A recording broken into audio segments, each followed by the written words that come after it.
on his back. Ah, the children, you are fascinated. Well, kids, do you like violence? Monster Hunter Wilds is a game that is exactly as advertised, in the sense that you hunt monsters in the wild. You then kill those monsters, take their flesh, make yourself stronger, to hunt stronger monsters, take their flesh, make yourself stronger, and so on and so forth. What is up, Draconics? I am Zagre the Dragon, aka Drago, and welcome to my first impressions of Monster Hunter Wilds, where I go over the first few hours of gameplay to serve as an early version of my I played Monster Hunter Wilds Here's What Happened video. But I will not be doing this alone, for I will be joined by my friend Talisk, aka the guy who bullied me into getting this game and making this video. Now before we begin, if you would like to join me on my Monster Hunter journey, you can head over to my Twitch, where you will be able to do such things as throw things at me, dump water upon my head, or make me even more bald than I am already. Or you could simply catch my streams here on YouTube. And speaking of, if you have not already, hit that like, hit that subscribe, leave a comment if it so pleases you. And if you really want to support the channel, I do have merchandise in the form of mousepads and t-shirts. Link in the description below to my Etsy if you're interested. Again, only if you really want to. And I promise, alright, I promise, they are of actual, good quality. Some of the more comfortable shirts I own, actually. And, yeah, this intro has gone on long enough. Let's get things started, shall we?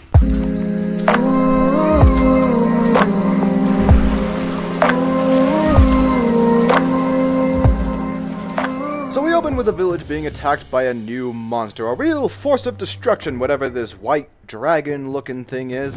Oh yeah, I was having this, weird bug where my cursor would show up in the middle of cutscenes. I don't know why this happened. I didn't really have a way of fixing this beyond closing and opening the game, which I didn't do for this particular live stream because this game takes a hot minute to load, and I did not want to sit through and wait for that again. So yeah, you're just gonna see this thing pop up sometimes.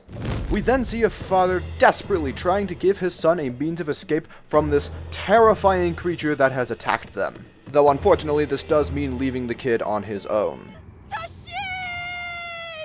We then cut to this expedition team and their really cool flying ship who just finds this kid passed out in the sand.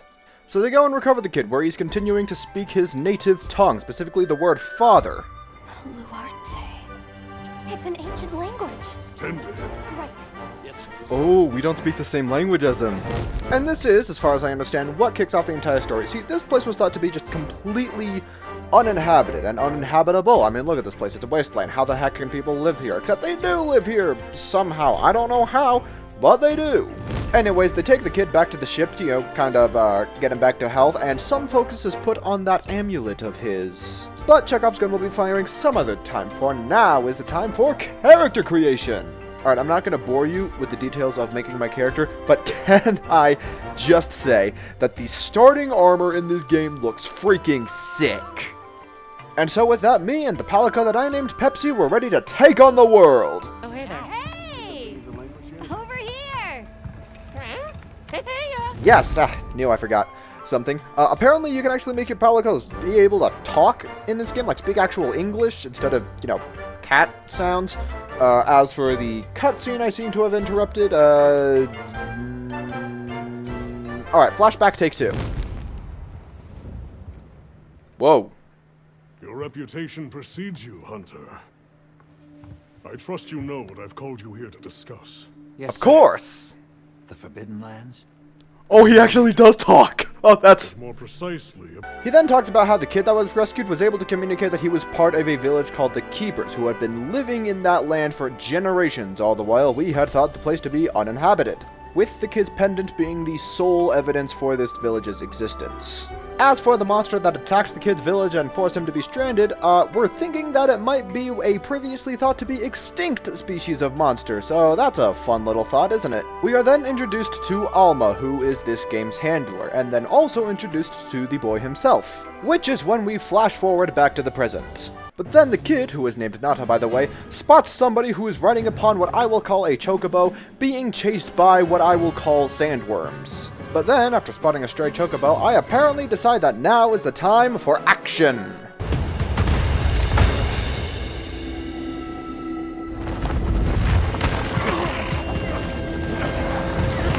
Alright. We're doing this!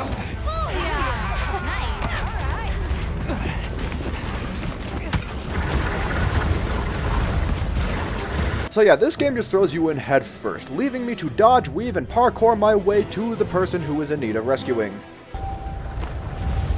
Oh, this thing can fly. Oh, that's cool. Or it can glide. I suppose it can't really fly with a rider on top of it. Oh!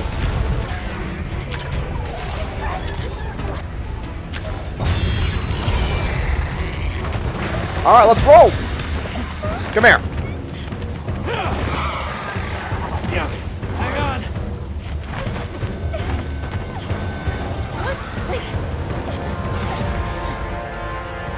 Let's get out of here. I'll cover you. And so now the chase was on as I fired what are called screamer pods at the sandworms in order to get them to go away. Then, when I needed more screamer pods, I just used my grappling hook to violently rip more of them out of the nearest wyvern. That is until I am able to find a more permanent solution to getting these sandworms off of my back. The rocks, too! Bet we can bring those rocks down. Ah, don't jinx it there, Pepsi. This way! Look, the others! Company!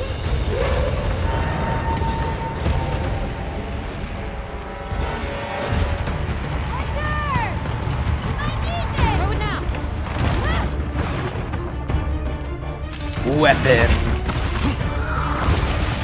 Not my preferred mode of combat, but it'll have to do.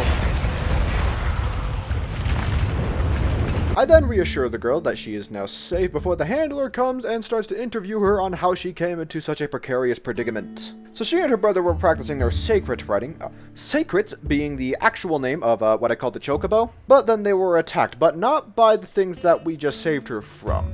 Whatever it was, her brother chose to stay behind and told her to run. As for her brother's whereabouts, supposedly the Sacred should be able to track him from here. So I guess now we have our very first mission. But since we're traveling by ground from here on out, it is probably best to set up a temporary camp in order to situate ourselves and better prepare. And that includes weapon selection. From the moment I opened this game, I knew that the weapon I would choose would be the very same one that I used in Monster Hunter World, and that was the Charge Blade. Because once you've picked up the Charge Blade, there is no putting it down. As for a quick and possibly confusing summary of how the Charge Blade works, first you've got the Sword and Shield mode, where you hack and slash in order to build up energy and then convert those energies into files. You can then use these files by dumping all of them into your shield in order to charge it, and then with your shield charged, you can charge your sword in order to make it so that it deals more damage. You can also use the files on a more individual basis by combining the sword and shield into the axe form, which uses the files in order to do amplified elemental attacks, which are made even more powerful if you have already charged the sword and the shield. There is also a special move you could do with the axe that is only doable if the sword and shield are both charged. As for what that attack happens to be, you'll just kind of have to wait and see, because it sort of requires a living target in order to perform, and I won't figure it out myself until after my little demo here as I'm trying to figure it out. Anyways, after trying to get used to the new button layout, as it is a bit different from the one in Worlds, I decided it was time to finally head out and do the mission, as I was itching to get to the Monster Hunter part of Monster Hunter. Now, we were able to successfully track the brother's scent, where we found him being violently licked to death by a Chatacabra. I sincerely hope I am pronouncing that correctly. So I sprung into action, determined to put this monster exactly where it belonged. And where it belongs is nowhere else than upon my torso in the form of a brand new jacket. Normally, I would just cut to the stream footage with the actual audio and stuff, but this guy was honestly so easy that I'm not even gonna bother. What I will say, though, is that I did find the weapon mapping to be a little bit frustrating, and after the fight I would wind up remapping it because of how many times I would click something remembering the Monster Hunter World button setup. Anyways, I will now demonstrate that one weapon attack that requires both the sword and the shield to be charged for the Charge Blade.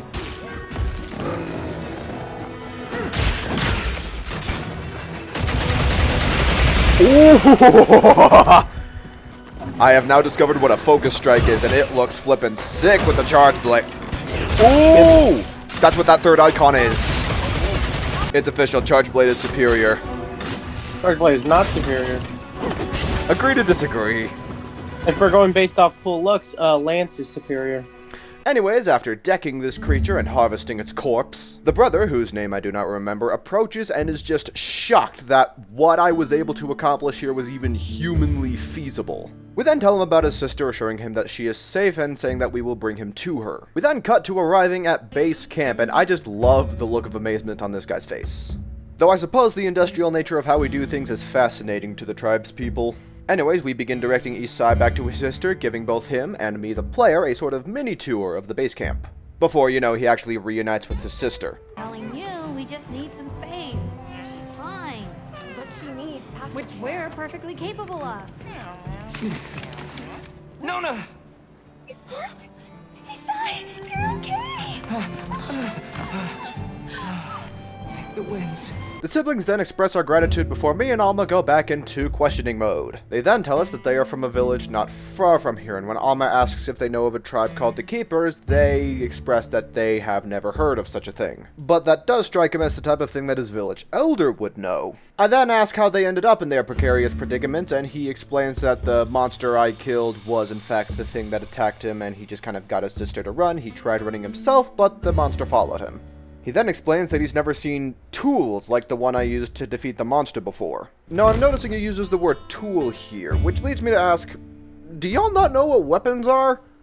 Are we sure these are human? Because humans, there is no human society that doesn't know what a weapon is. I am then tasked with speaking to the various guild members, starting with, in my opinion, the most important of the guild members, which is Gemma, who will be crafting my armor and weapons. And she is happy to report that she is now ready to get to work and ready to craft my very first bit of armor. And I found that I had gotten enough materials from the Chatacabra to craft all but one piece of the Chatacabra set. And so that is exactly what I did.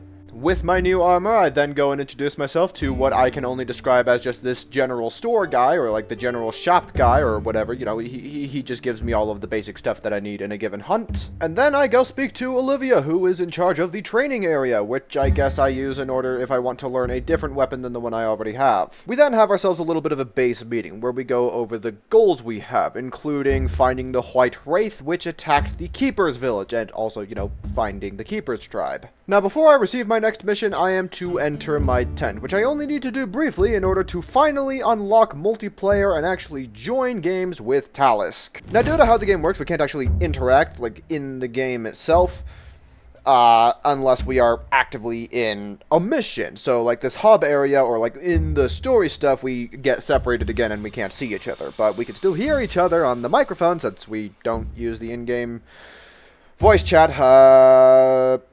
Anyways, I go to talk to Alma about heading out so that I can meet this village elder, see if this elder knows anything about the Keepers. However, before we actually get to the heading out part of this heading out...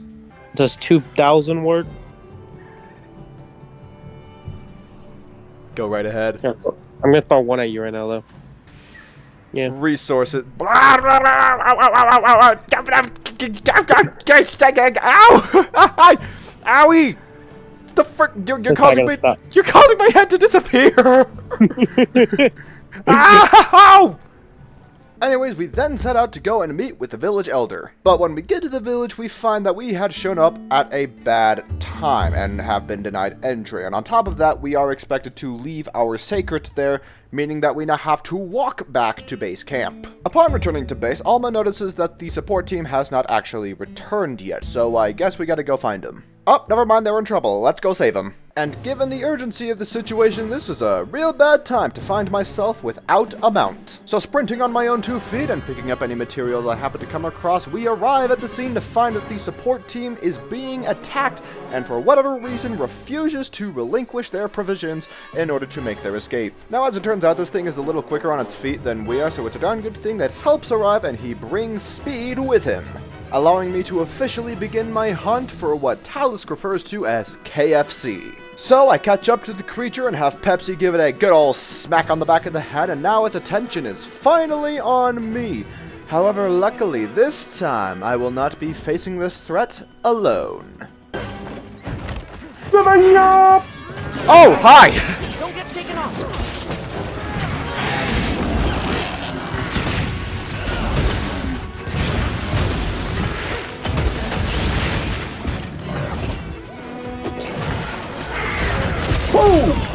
Ow.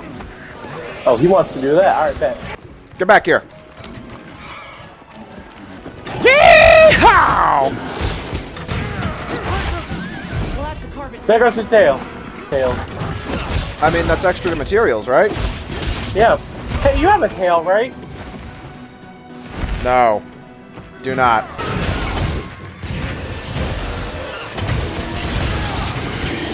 Yeah, bonked in the head.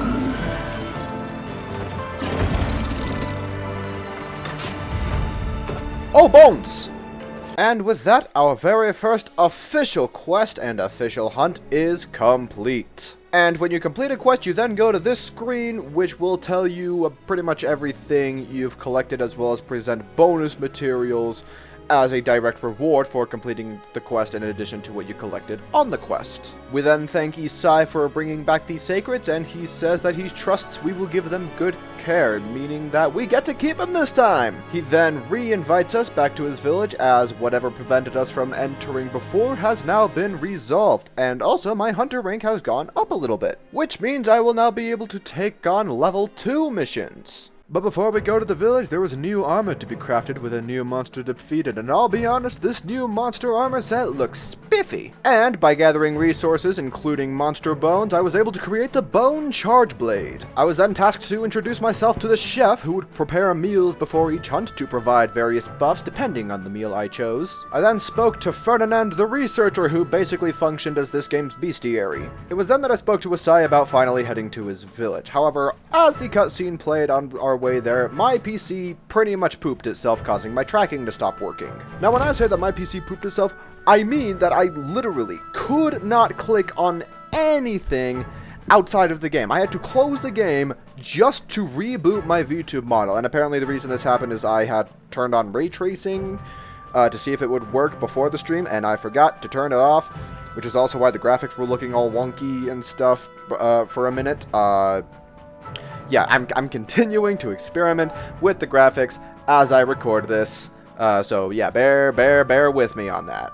So we arrive at the village, and it is here that I find out exactly how these guys are able to survive living in a world with monsters without knowing the concept of weaponry, and apparently they use wind chimes to keep the monsters away, and that somehow works. Speaking of not knowing what weapons are, I guess some of the children have taken a fascination with the thing on my back. Yeah, what's that on his back? It's huge. Ah, the children, you are fascinated. Well, kids, do you like violence? I like violence. It is then that we finally meet with the Elder and get to ask her if she knows anything about the Keepers, and as a matter of fact, she does not. But for our troubles, we are then invited to a rather good-looking dinner. Holy frick, giant scones. Those actually look kind of good. As we gather here together. The heck's a scone. And so we feast, which actually wound up giving me hunter buffs. Nice. We then speak of sightings around the village of a large, hairy monster. Isai identifies this creature as a Dashagama, which used to just live in this forested area, but has since been venturing out and killing their livestock. A monster problem, you say? Well, I know just the guy for the job. Unfortunately, he is unavailable, so instead you get me and my equally incompetent friend. Anyways, we then learn the wind chimes actually sound a lot like a monster which is really high up on the food chain, which is how they're able to deter most other monsters. We then return to base camp in order to figure out our next move, and I suggest that we head to this forest. After all, a new environment means new prey. Also the whole Dashagama thing. So I saddled up and began to make my way to this forest, only to realize I have no idea where I'm going. How do I navigate to the forest? Eventually I figured out I was supposed to be following this little icon on the minimap, and then I was able to make my way to the forest. And while I wouldn't say it looks particularly bad, I think it would definitely look a lot better if I wasn't forced to be running all minimum graphics right now, but you know, it is what it is. We then set up an alternate branch of our base of operations, before heading out to scout the local game. Why do you think the water is red? I mean, we're in a forest full of predators, Pepsi. I think I have a good idea. Type of plankton that actually does make more plausible sense logically, but then again, I like my idea better than that the river is red with the blood of the monster's victims. Somebody's becoming an edgelord. Do not pretend like you did not have the same thought. No, I thought it was just excess iron. I continue to loot wherever I can upon this river, passing by these majestic-looking water dinosaur thingies, before finding a good spot to set up what is called a pop-up camp, which I assume will serve as a potential spawn point whenever I begin a new mission. With the pop-up camp set up, we begin to hunt the Deshagama, which has been plaguing the villagers, although that is not the adversary that we wind up coming face to face with. Is this a Lalabarina floret? A Lalabarina? A what It's a now? monster, a Temnoceran. Smell. A what? This is a very distinct paralytic poison. Why are you holding it with your bare hands? So it seems we picked up the scent of a Lalabarina, and it seems to have gotten a hold of one of our teammates somehow. So I guess we gotta go save him and kill this thing so it doesn't do this again. So we pull up to the nest, find our missing teammate, and come face to face with this really big and sort of terrifying, sort of cool looking spider creature. So we free our comrade from their bonds, and while the rest of the team makes their escape, Pepsi and I will be left to kill this monster. However, Talisk will be unable to join me because he too has to do this quest separately because of the cutscenes required to get to this thing. Now, the only real trick to this thing, or the only thing I had to pay attention to outside of dodge incoming attacks, is watch out for its butt, because that's where it spits its paralytics. Now, I will be frank, this thing was piss easy to fight because its attacks were predictable, easy to dodge. I didn't even have to predict them. By simply choosing to never stay still, I just avoided its attacks anyway. And it was through this that I was able to easily achieve victory, even if Talos could do it quicker because of a difference of damage output. Just get past all the dialogue. I don't care about all that.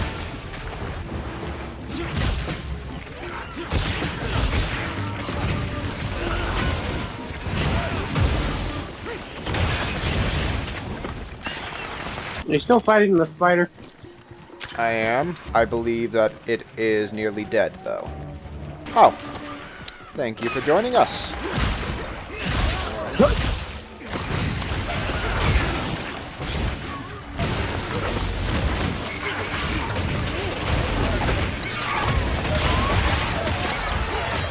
How's that for inferior weapon?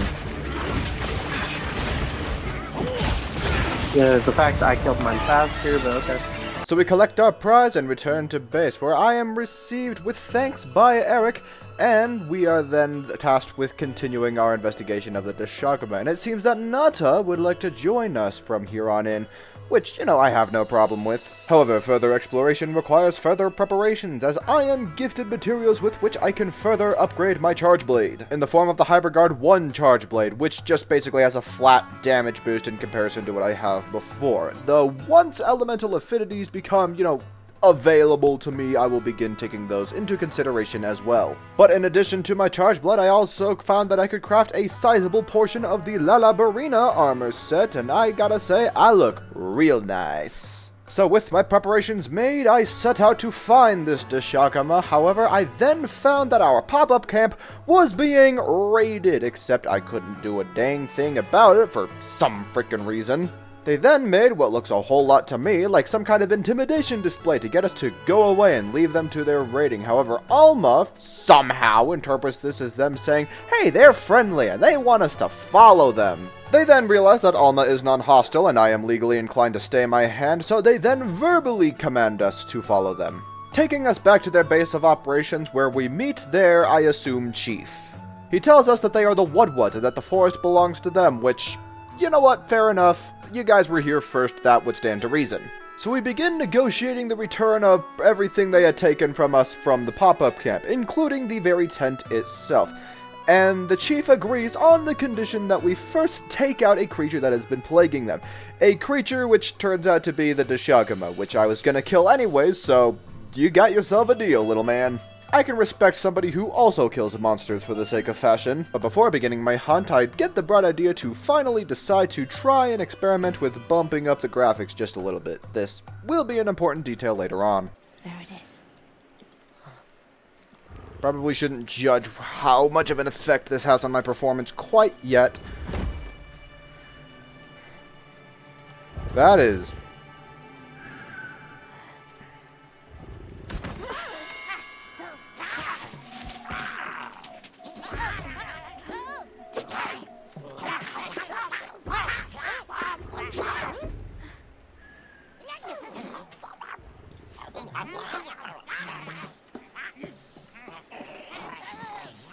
I'm just gonna skip. Oh, I think I'm gonna be sick. Use deodorant instead. Okay, while it is less noticeable in a 30 frames a second video, the game frame rate should not be dropping to 30 frames. In fact, you saw briefly that it dropped a little bit below that, which is not good. So during this fight, I will also be experimenting with my settings just a little bit. I actually didn't really focus that much on the monster fight, but I will tell you how this fight goes, or how this monster fights. Anyways, this thing is just a big ol' stinker, and I do mean that very literally, as it will expel gas that will prevent you from being able to heal, because it stinks so much and you lose your appetite. You can't really ingest anything.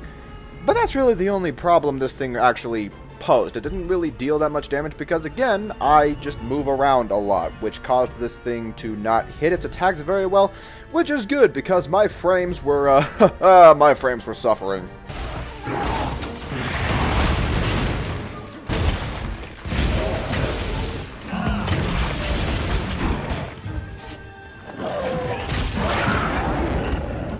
Leave this to me. Heels inbound. Oh, thank you.